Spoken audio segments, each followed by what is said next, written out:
pigiama sto sempre a guardare, fino a luna ogni giorno mi metto a spiare e te vedo mentre fa lettine e consumi il bicchiere di latte che ti ha fatto mamma.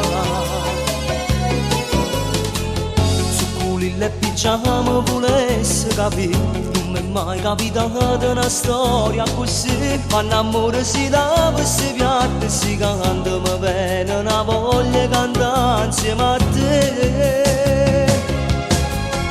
E se t'avessero pochi in te braccia, io da stregnesse te vaso caresse. E se t'avessero pochi in te scura, io te spogliasse in te scura moresse.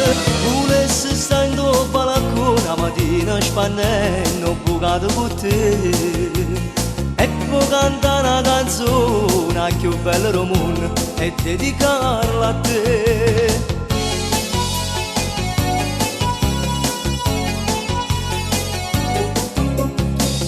Su cui le pigiama non posso restare tutta la vita aspettando che tu puoi capire, soffro quando ti vedo parlare con chi l'ha che stai a casa vicino e ti potessi arrubbare. Su cui le pigiama ti voglio incontrare, jeans e scarpette stasera ti voglio parlare, prima troppo coraggio con te la già fa, non mi arrendo ti voglio in sta vita con me. E se t'avessero pochi in te braccia, io da stregnesse in te vaso caresse. E se t'avesse la sera in te scura, io te spogliasse in te scura moresse.